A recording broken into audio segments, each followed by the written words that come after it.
Welcome to Love Talk. I'm Gregory Morgan, and it's my pleasure to be here and share with you the learning, growths, transformation, and insights that I've gained over a lifetime of thousands and thousands of hours of working with tens of thousands of people on relationships and communication using neuro-linguistic programming, hypnosis, semantical realignment. Semantical realignment is a study done by Dr. Pat Allen. We learn to realign our intentions and our values so that we learn how to fight fairly, if you will, and we learn how to disagree fairly and come to an aligned position with our partners. And it works in business, it works especially well in masculine and feminine relationships, it works with parents and children, it works in organizations, and it could work with nations. Our nations have not, and our political parties have not advanced to this level of communication. But that doesn't mean that you and I can't. I want to talk to you about the basic assumptions of empowered leadership, the basic assumptions of empowering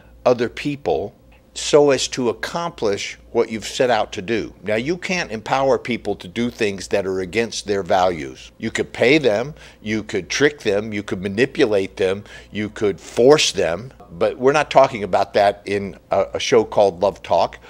That's not what we care about.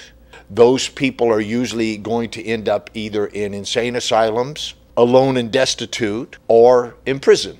So we're not worried about learning how to get people to align with your intentions by using negativity or force or manipulation. I'm talking about semantical realignment, or we could just talk about aligning yourself so that each person has a sense or an authentic feeling of wholeness, completion, full self-expression, awareness, aliveness, vitality, and a sense that they're living their life true to their own values. You and I may have different values. We may come from different cultures, different religions, different backgrounds, and so you may value things that I simply don't, that aren't valuable to me, and I may value things that simply aren't valuable to you. Those values are given, conditioned, received by us through the culture that we were born into. There's never been a culture, and there still is not one, that has come into being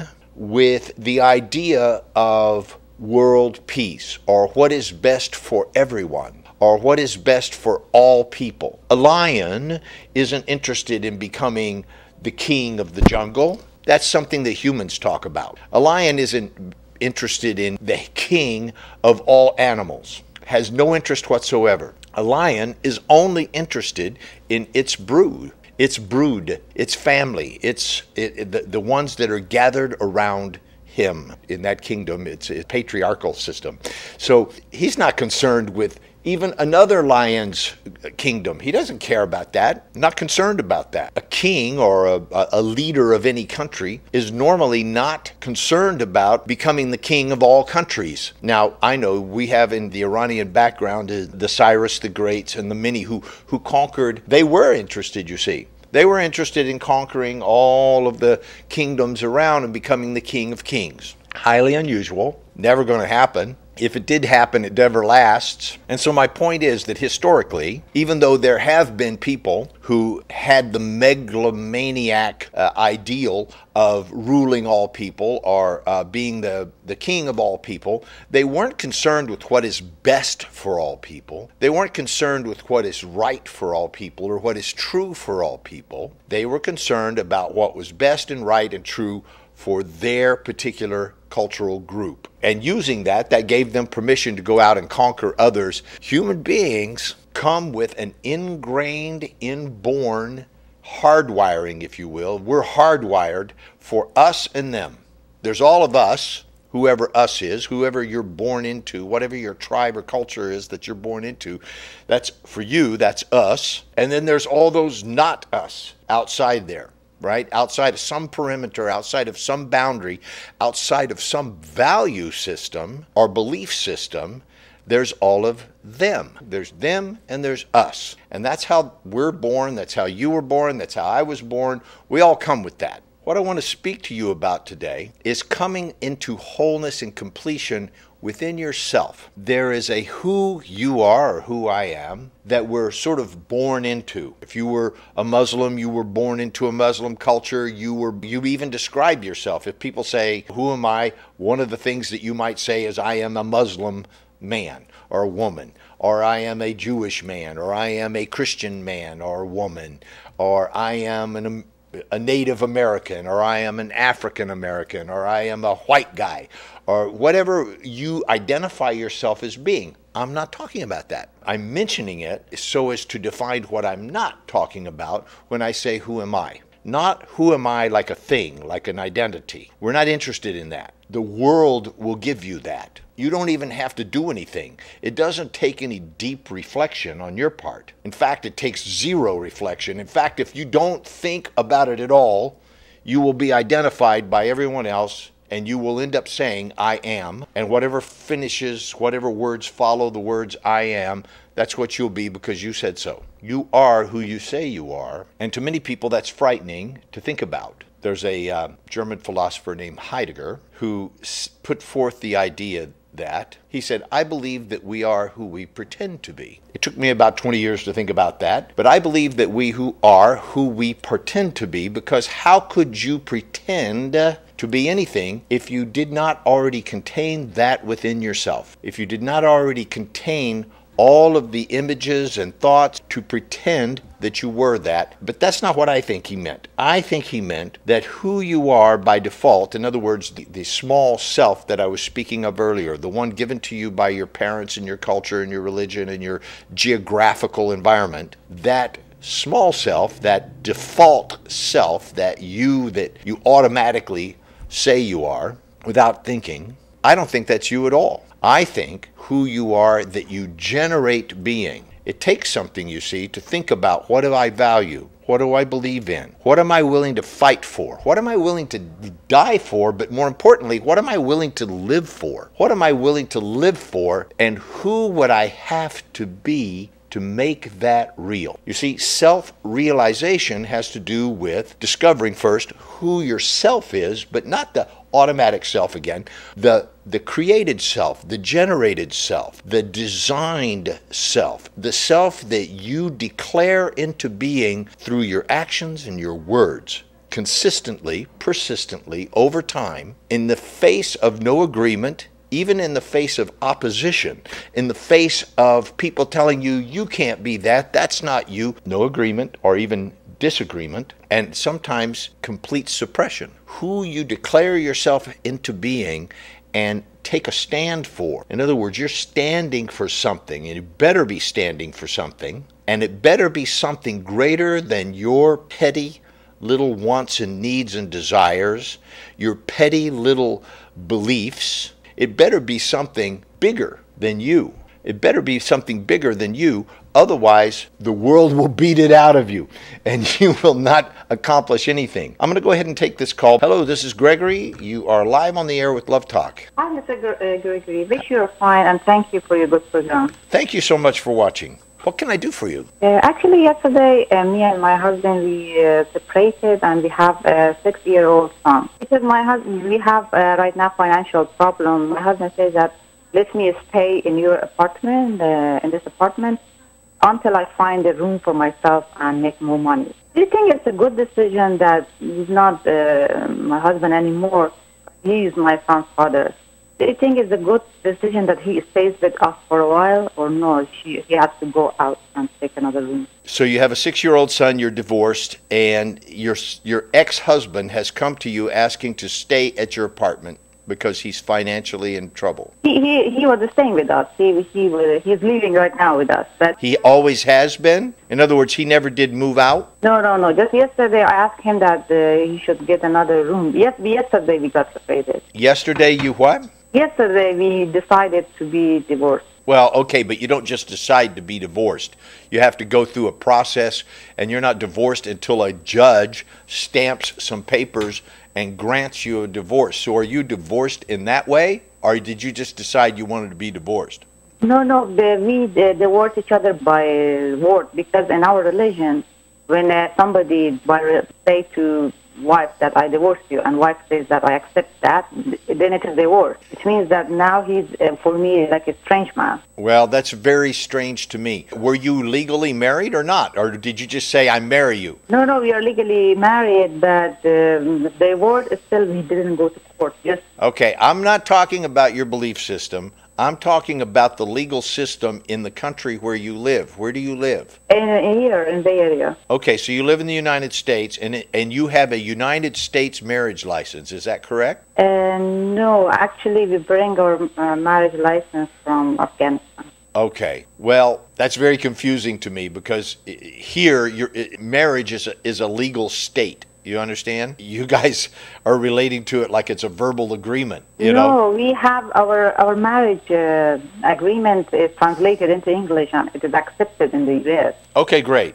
Also, we are legally husband and wife here. Okay, so that's the point I'm trying to make. You are legally married to this man regardless of what you said. Yes. So you are not divorced in spite of the fact that you said, I divorce you. You are legally married. He has legal rights. Legally, yes, but according to our religion, he's not my husband anymore because religiously we are divorced. Did you notify any local religious figures to let them know that? Yeah, to mosque, yeah. You did? You went to the mosque and you said, we're divorcing each other, and the mosque said, okay, yes. I'm recording that in the mosque records that you're now divorced. Yes. Okay. And All my right. husband, because still we are new here, and he says that I have financial problem, and let me find an apartment for myself, and for some months I stay here. Do you think it's a good decision that he stays with us, or No. has to go? I don't. If you're divorced, you're divorced. That means you don't live with a man that you're not married to. You think that it's not a good decision that he stays for some months, or he has to go move? Yeah. No, I think that when you're married to somebody, you give 100%, even if you disagree about things a lot. You find the love in the relationship, and you do whatever it takes to have the other person, the one that you claim to love, win in their life, even if it means sacrificing some things for yourself in order to achieve the highest good for all concerned, especially when there's a child involved. When there's a child involved, the adults have a duty, an obligation to work out their personal problems so that that child has an opportunity to live in a household with a mother and father who love each other and support each other. Otherwise, you're going to create a child who has the same level of no commitment that you have. Exactly. And they will have, and I can guarantee you they will have a divorce if they ever get married. It's good for our son. Now I think the children of divorce are 65% more likely to get a divorce than the children of married people that have stayed married all their life. So it's almost guaranteed that they will get married and have a divorce. Look it up yourself. I didn't make these rules. I didn't make these statistics up. I see. You get a divorce. You've just taught your children that, oh, if you don't like your husband or wife, you just divorce them. You just say, I divorce you. Even if you have children and it screws them up for the rest of their life, too bad. What you feel, what you think, what you want, what you desire, what you like and don't like, that's more important. That's what you just taught them. You just taught them that them having a stable family is not that important. What you feel is more important. You see, I don't think people like that should be parents. I think people like that who just have no commitment to each other should not get married and have children. Why'd you have children with this guy if you weren't going to stay with him? Yes, me, because before I didn't know that it's completely a toxic relationship and abusive relationship. I didn't know. When I came to U.S., we went to counseling and marriage counseling, couple therapy. They say that's better for you, especially Dr. Azita. Mm-hmm. Wife, she said that it's better for you to divorce. It's better, no, she recommended to me that for sure get divorced. Oh, well, if she's the one that told you to get divorced, then that means she knows that it's a toxic relationship, and she would never recommend that, because she recommends that only when it's illegal, immoral, unethical, or dangerous to be married to this person. And she's very smart, Dr. Azita, because whatever she says, that's right about her. Well, it turns out to be right more often than it turns out to be wrong, is what I've discovered after being with her for 20 years. I also know that being divorced means get the heck away from somebody. Oh, you mean that he has, okay. Yeah, don't live, certainly don't live in the same house and sleep in the same bed and eat the same food and, watch the same TV and have the same house keys and all that stuff. No. Right, thank you. And another question is that sometimes I think that why my marriage failed, and I feel a little hurt, and I feel that what should I do not to get depressed after this? I mean that how should we could do a whole show on what you could do to reconstruct your life after you've been married with somebody and had children with them and been in what you said was an abusive relationship. I don't know how abusive it was, but he's not physically, just putting me down and yeah. Not so you should go do things and be with people that make you feel good about yourself, and you should do things that make you feel good about yourself. You should accomplish things that you've always wanted to accomplish so you could feel good about yourself. To a woman, self-esteem is probably one of the biggest issues. You see, men have a lot of self-esteem. We always think we're bigger, smarter, stronger, richer than we really are. And if we're not, we lie about it, right? Women always think that they're not as pretty, not as smart, not as attractive than they really are. Exactly. Women have self-esteem issues. It just comes with being a woman. It's part of the deal. I don't know why. Go into why, but it's not important. Why is not important. The fact of the matter is that women have to deal with self-esteem issues. And women have to feel good in order to do good. You have to feel good about yourself, right? Exactly. When you feel good about yourself, nothing can stop you. Yeah, exactly. Right? So if you keep somebody around that makes you feel bad about yourself, somebody that puts you down, that thinks negatively of you. Exactly. You're doing the opposite of what you want to do. Yeah. You want to go find some friends that think you're beautiful and smart and talented, and you want to go do things to prove that to yourself. If you need to go to the gym or, get your hair done or hang out with people who or do you have certain talents things that you're good at, or things that you've always wanted to do? Just I want to do my medical license here. You want to get your medical license. Have you got an education in that? Yeah. Are you good at it? I'm good at it, but I didn't get prepared for that because of my relationship. I just was thinking about my relationship, and now I think that I'm ready to do that. Yeah, stop thinking about the relationship and go put 100% of your attention on that, except for what attention you and taking care of your son. Is it your 6-year-old son you said? Yes. Have your son be proud of you. He's just 6-year-old, but he likes me. Yeah, he loves me. Oh, believe me, 6 years old is not unconscious. They go unconscious when they're around abusive relationships because it's too painful for them. So they sort of blank out. But 6-year-old can be extremely alive and present and intuitive and very, very smart.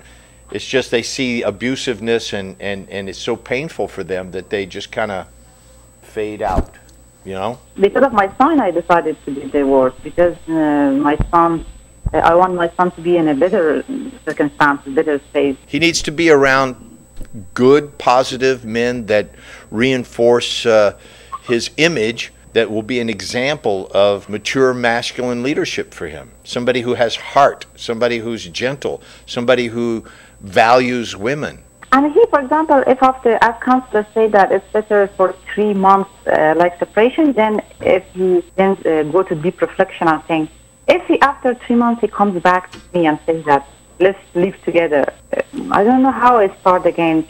Should I start again like dating with him?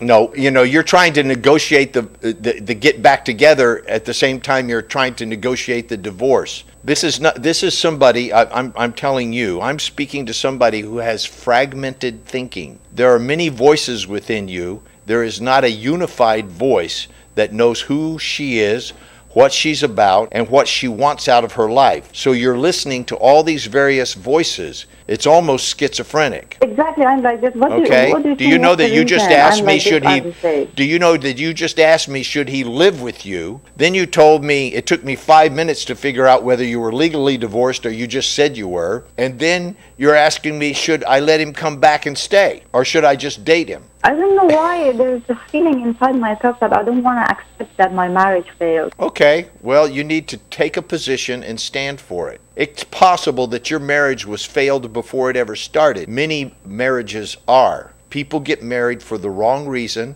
at the wrong time of their life, when neither person is qualified to be married, and it is 100% predictable that they will be divorced soon, within 6 to 8 years at the most. Mostly it's 3 to 5 years. How long were you married? You have a 6-year-old. Yeah, 12 years from our engagement and 7 years from our wedding. Okay. Most marriages that make it to 8 or 10 years tend to, when I say most, it's like, okay, out of a 50% divorce rate, of that 50%, 25% of them, if they stay together for 10 years or more, have a chance of staying even longer. Very few people live together until the end of their lifetime. That's more and more rare these days, right? Right. And so what it takes to be the kind of person that could have a relationship that lasts a lifetime means that it's a good idea to start off being prepared to do that. And I submit that you probably had never given it much thought. How old were you when you got married? When I got engaged, I was 21. Yeah. And my wedding, I was 27. 27? 26. That's okay. Well, that's a pretty good age for getting married, isn't it? I mean, most people are fairly mature at that time. And how old was your husband? 4 years older than me. He's 4 years older? Okay. So that's a pretty ideal time, actually, for people to get married. Usually people have matured enough by then to be called adults, right? Right. So if you're 32, you have a 6-year-old child, the chances of you ever being married again are a little narrower than if you were just 32 without a child, right? Yes, exactly. And never been married before. Yes, exactly. Something that you really need to make up your mind about, and then don't question yourself after you've made up your mind. And I don't say make up your mind on the moment, like right now, but you need to really deeply consider, what are your values in life? What are you going to do about it? What is it that you want for your son and yourself, in that order, okay? Because when you become a parent, your children, their wants, needs, and desires take precedence over your own, don't they? Yes. Yeah, I mean, and rightly so. I mean, you should care about their life, and they're kind of in your hands. You have a responsibility. You start thinking about what I want before what they want, and that child is going to end up being a selfish, mean, angry child. Yes. And adult, right? So you want to be generous and think about what it is that you would like for your son. If it was that you would like for your son, now, in the best of all worlds, your son would grow up in a house with his real father and his real mother loving each other. Right. That's the best possible way he could grow up. Yes. That's the best circumstance. And even then he could go wrong, right? Right. He could get outside influences from school and everywhere else. And even when you have the very, very best circumstances for your child, don't they end up, by the time they're 14, they hate you anyhow? Every parent has experienced a child yelling at them and saying, I hate you, by the time they're 15, no matter what you do. And then later they come back around and I'm so sorry. And then when they grow up and they have kids of their own, they love and adore you. My point is that even in the very best of circumstances, meaning a natural mother and father who love each other and who care for each other and who foster a loving environment in the home, is the best way to raise a kid. Yeah, exactly. Right? So if that is not available to you, if there's no way you're going to have that with his father, and you know it, and you're like after 12 years or 20 years together, however long it's been, you finally decided, you know what? I'm never going to be able to create that with this person, right? I just realized. Have you given your best? Yeah. Are you sure? So both of us, we are responsible 100%. Me and him, both of us. I'm not questioning it. I'm just questioning it for your sake. If you're sure that you've given your best, then move on. That's what there is to do. We did counseling, and I make change a lot to myself, but he is still the same. That's why I decided to end. After the age of 40, it's almost certain that you won't get married again, okay? Yeah. Okay. That's the truth. A 40-year-old woman with a 15-year-old kid is not going to get married, but not very easily. I don't know why I don't think about the remarriage again, because I don't... Well, it's too early. It would be unnatural for you to think about that now, and I don't think that you should. I think that you should look out into the future 10 years from now and see what it is you want for your life, you and your son's life. You should look out into the future and see what it is that you would like for your own life, and you better start moving towards that. Okay. So when you're 42 years old, how would you like it to be? What kind of friends would you have? What kind of income would you have? What neighborhood would you live in? If everything could be exactly the way you like it to be, then look and see what kind of people are around me. How do I feel about myself? How's my physical body? What's my financial situation? When people talk about me behind my back, what do they say? Wow, do they say wonderful, nice things, or do they, in other words, create your life? Right now, you've been living your default life. You grew up, you met a guy, you guys loved each other, you got married, you had a kid, it's not working. You feel bad enough about it to say, I divorce you. You say 10 years far from. Why not 5 years? What about 5 years? Well, you can't get to you can't get to 10 years unless you include 5 years. Yes, of course you should look 5 years out into the future. Yes. Don't be short-sighted at your age. If you were 20, I'd say, yeah, look 5 years out into the future. But you're 32 with a child. I'm saying look further, look a little further. What would you like to do in 5 years? What do you see for yourself? When you get off the phone with me, you should start writing this down, just automatic writing, just start writing. And I would write in the areas, I'll tell you the areas to write in. Physical, in other words, what kind of physical shape are you in? What do you look like, feel like? What's your physical environment like? Right? What is your physical environment? What neighborhood do you live in? What kind of house do you have? What kind of car? Are you healthy? Do you weigh more or less? All that kind of stuff, right? Everything physical, what you see all around you. Just start writing it down, because that's easy. You could start writing down physical things, but then start writing down emotionally. What is my emotional connection? Do I have a lot of friends or just a few really close friends? Am I in love with somebody? Am I married 5 years from now? And don't worry, you're not writing it in concrete. You can always tear this paper up and write a new one, right? I'm just telling you, get your mind clear now. So emotionally, how am I? And then what's your spiritual life like? Do you meditate? Do you pray? Do you enjoy nature? Do you have some sense of something greater than yourself that you're connected to? God or something that you feel a connection with? Do you know what I mean? Or are you still like going to therapy and trying to figure out who you are and all that stuff at 37, right? You want to sort of get it together, right? And you have an opportunity to do that. And if you're putting somebody out of your life who will always be the father of your son for the rest of your life, you guys are connected for the rest of your life no matter what, through that boy. We decided to respect each other because always we are parents, we are in communication, You'll be in communication with this guy for the rest of your life. Because of our son, we maybe see each other. We decided we get forgiveness from each other, and we decided to respect each other because we are parents of our child. Okay.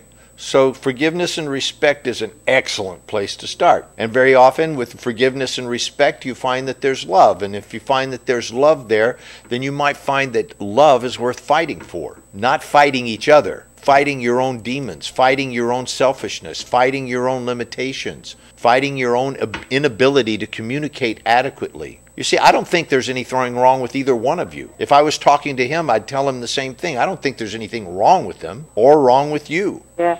I think that you probably never have been exposed to the tools and the skills. You've never had an opportunity to master the skills that are required to have a lifelong relationship filled with love, respect, forgiveness, fulfillment, intimacy, and to fulfill your own dreams and desires and not be limited by the other person. You don't know how to do that.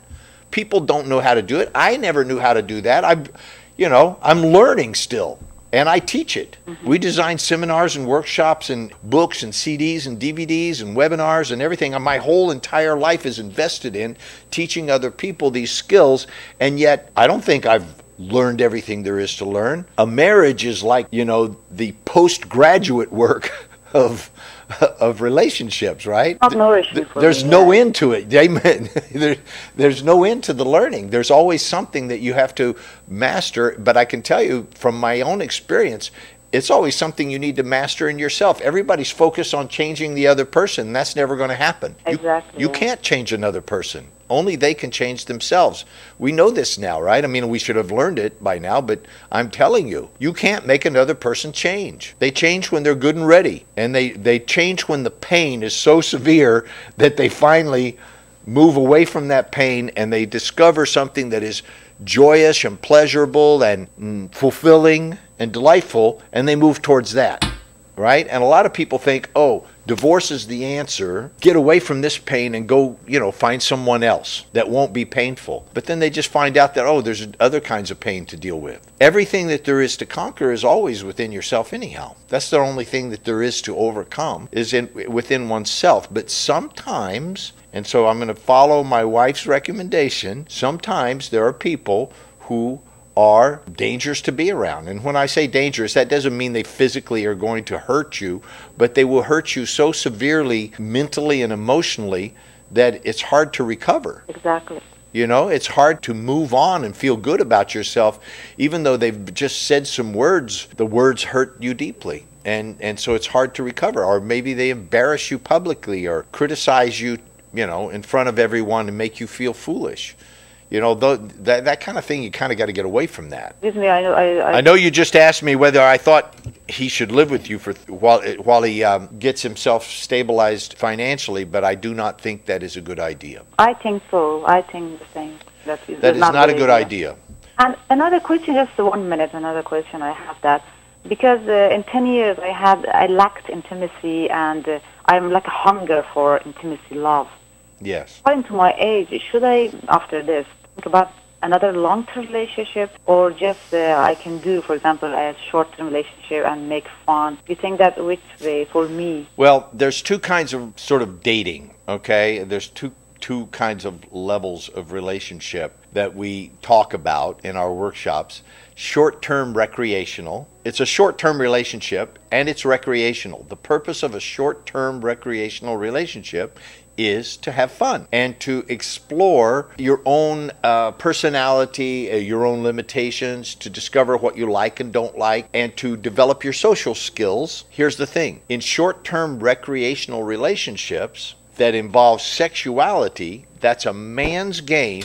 They always win and women lose. The reason women lose is because if you have sex with a man and you enjoy it, in other words, you have orgasms, then you're going to be attached to that guy. Even if he's a bad guy, even if you know he's not the right person, if the sex is good, women, because of oxytocin spiking, okay, oxytocin is a neuropeptide that bathes your brain. Guess what it tells your brain? It tells your brain, he's the one. And so you start, even though you know he's not the one, you start texting him and calling him and driving by his house or going to the place you know he hangs out with or calling his friends and doing all kinds of weird things that then causes you to diminish your own self-esteem and self-respect. Then you mean that... That's why I say the men always win, because they don't have any of those problems. They can have sex, great sex with you one night and great sex with somebody else the next night, and it doesn't even enter their mind that they've done anything bad or hurt anybody. Do you understand? And it doesn't make them bad. It doesn't make them wrong.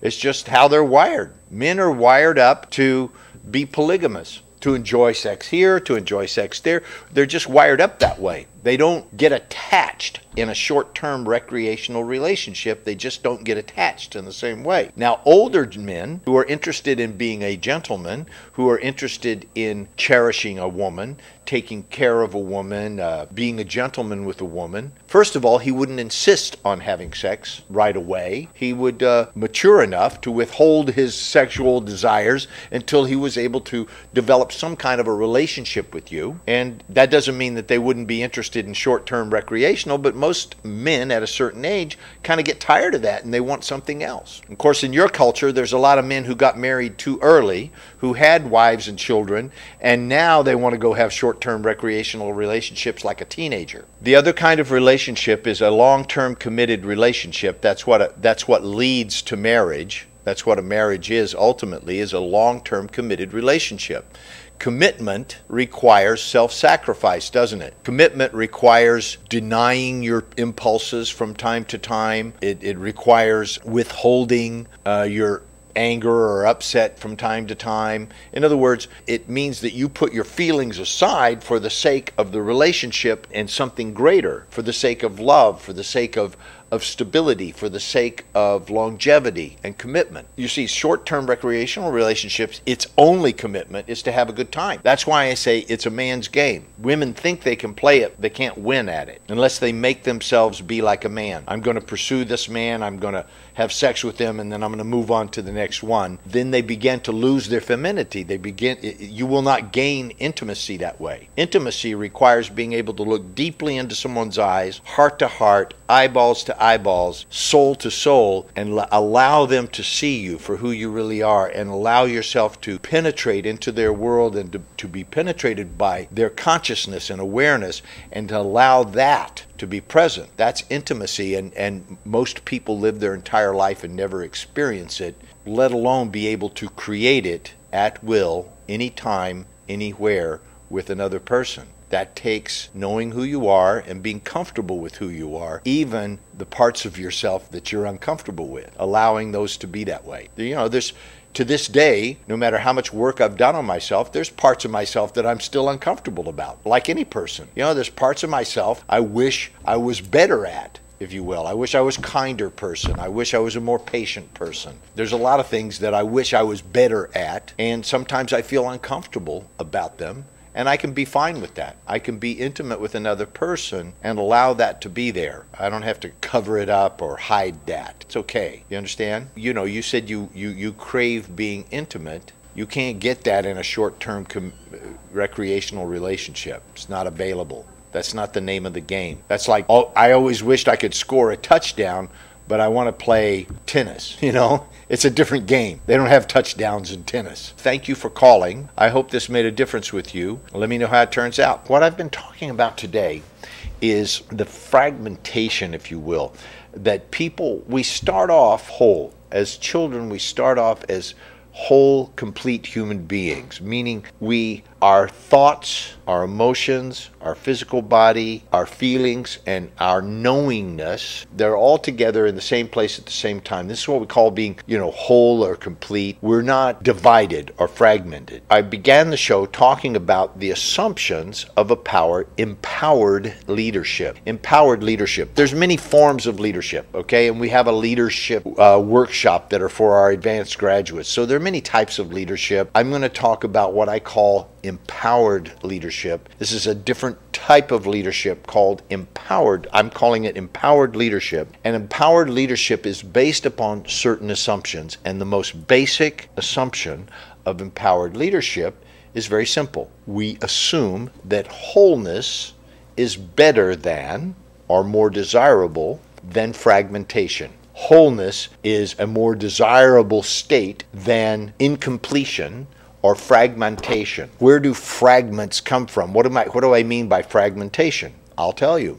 You yourself only have to look at your own personality. Many people are saying, well, we'll give you a dilemma that they have in their life. Well, on the one hand, I think this, but on the other hand, I think that. Even the caller who called me before, I'm divorced from my husband, but he wants to stay at my house. On the one hand, I think it's good because he's the father of my son, but on the other hand, not so good.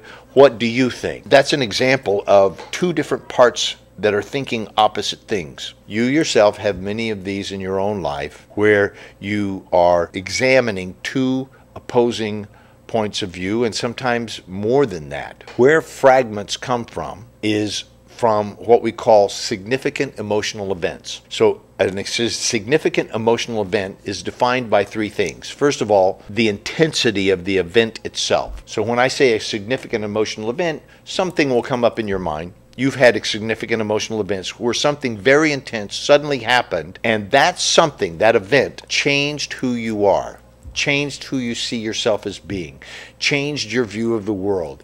Many people say, well, this event happened and I've never been the same. That's a fact. You've never been the same since a certain particular event. Now, one is how intense was the event. The second factor that defines a significant emotional event is how soon did it peak? In other words, when there's a peak emotion, was it suddenly 100% full intensity, or did it sort of build up until it reached a breaking point? And at that breaking point, you changed. A piece of you fragmented off from the whole, broke off from the wholeness and completion that you were before and begin to adapt by assuming a different type of personality or characteristic than you had ever had before, whether positive or negative. Most of these significant emotional events are what we would call negative. I think if you live long enough, you'll end up seeing that they were actually positive because they helped you become something that you won't find out until later. But for the moment, just since we're talking about the assumptions of empowered leadership, we're always attempting to get the person back to wholeness, you see. We're leading people back to their wholeness and completion. That's the point of empowered leadership. So whatever will cause the person to reintegrate back into themselves, many times forgiveness is a pathway to coming back to wholeness with oneself or with another. So a significant emotional event takes place. First, it's measured by its intensity, and secondly, how quickly did it get there? How long did it take to peak? You know, sometimes things happen over a few weeks or a few hours or a few years, and then finally it reaches a peak point where it's like, that's it, everything's changed now. So how fast did it peak and how intense was it are two measures of a significant emotional event. And the third measure is frequency. Sometimes people have had significant emotional events that have repeated themselves over and over and over and over and over and over. The case of incest, where a child is molested over and over by the same person again and again and again. The personality fragments into parts in which, you know, one part is trying to please the person, another part is terrified of the person, another part falls in love with the person, another part is afraid, another part kind of likes it. These parts don't fit together anymore. This whole and complete child or person that started out is no longer whole and complete and has fragmented into multiple personalities, if you will. When you think of multiple personalities, you know, there's severe, intense multiple personalities like schizophrenia, where the different personalities are trying to control the show. Each one likes to think that it's in charge, that it's the one that's in charge. Sometimes the personalities don't even know about each other. That's extreme fragmentation. We're not talking about that. If you're watching this show, you're probably not schizophrenic, but you will have multiple aspects of a same personality. So, for example, you may be one person with your children and you're another person with your friends, and you're another person with your boss at work, and yet you're another person with your husband or wife.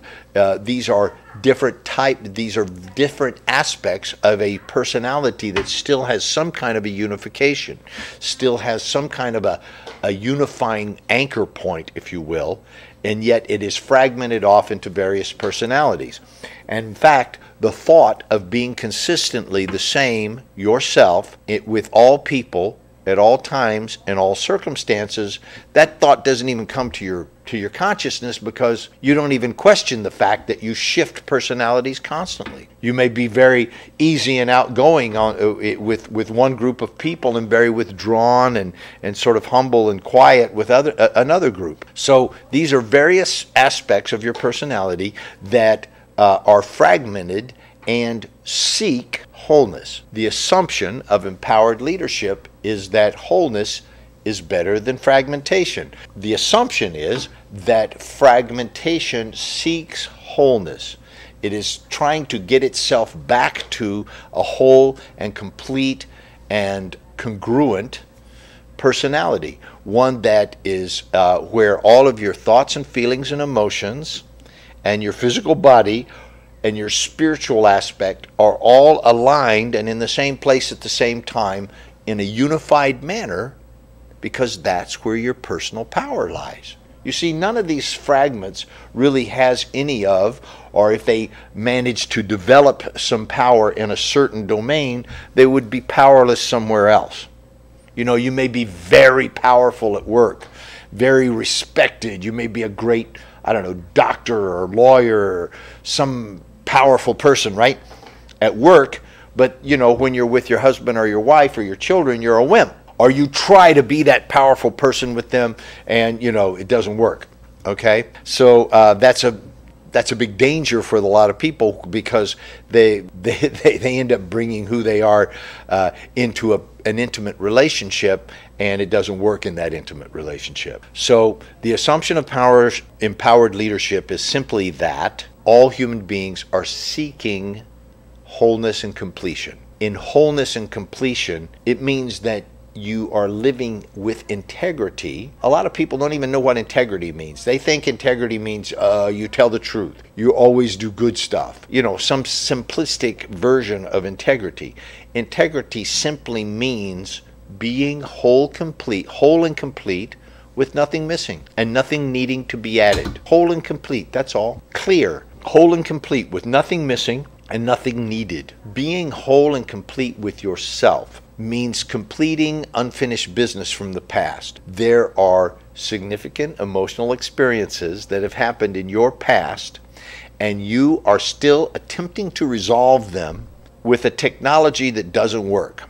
You're attempting to resolve unfinished business from the past in ways that do not work. And my evidence for that is that if it worked, it would be done already, and there would be no incompletion. Period. Getting complete with the past happens like that, instantly. Being complete with the past, when you know how to do it, actually gets complete in a matter of minutes, sometimes seconds. Actually, it takes no time at all. There's a moment in which you're incomplete, and then the next moment you're complete, when you know how to do that, when you know how to produce that effect reliably. So the seminars and workshops, the work we do at Embrace Growth, is exactly about that. It's about seeking wholeness and completion, which is another way of saying seeking integrity, or to be congruent with oneself. To be whole and complete with oneself is the only way to be whole and complete with other people. You think you're going to go be whole, complete with other people, but with yourself you're not okay? That's not going to happen. It can't, right? You can't go around being whole and complete with other people until you've come home to yourself, until you know who you are, until you've forgiven yourself, until you've owned, and by owning I mean acknowledging and being responsible for all of those parts of yourself that you have been trying to hide from yourself and others, that you wish nobody would ever find out, that you are ashamed of, that you're still working on, that are ugly. All of those parts, as well as all of the gorgeous, beautiful, magnificent parts of yourself that you could see that, oh, all of that is me, and I'm good with that. I don't have a problem with that. Are there things I'm still working on? You bet. Are there things I wish were different? Yep.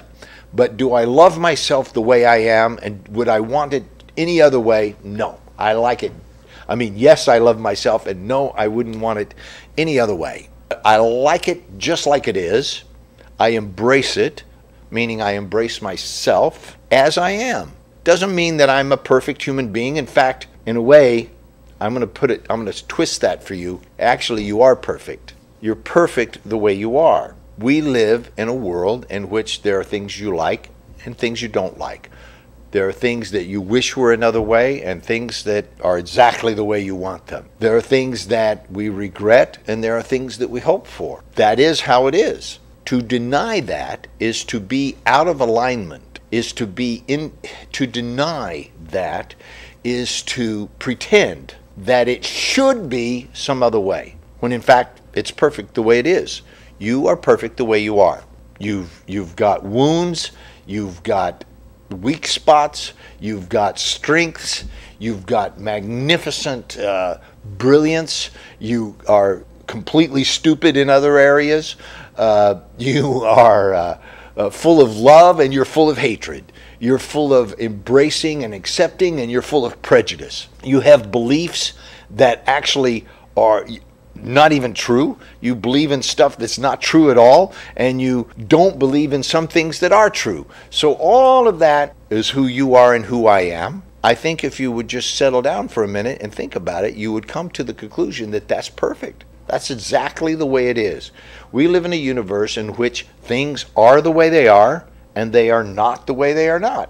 Now that's perfect, isn't it? It's perfect. So you and I live in a perfect universe. We are perfect the way we are, and I think we should stop lying about it. We should stop trying to pretend that it should be some other way. Stop fighting for it to be some other way, and start accepting that, yeah, there's some things I don't like about myself and I want to work on them so that I can like myself better, but it doesn't prevent me from loving myself for who I am, the way I am, and accepting that. Look, if you have children and you love your children, aren't they some ways you love that they are and you like it and you want to help them be that way some more, and some other ways that you wish they weren't and you'd wish that it would change and you'd like to help them change that? But you love them, it doesn't matter, even if they're like got a terrible temper or bad habits or say terrible things or whatever, you love them anyhow. Why can't you give that same gift to yourself? There's ways that you are and ways that you're not.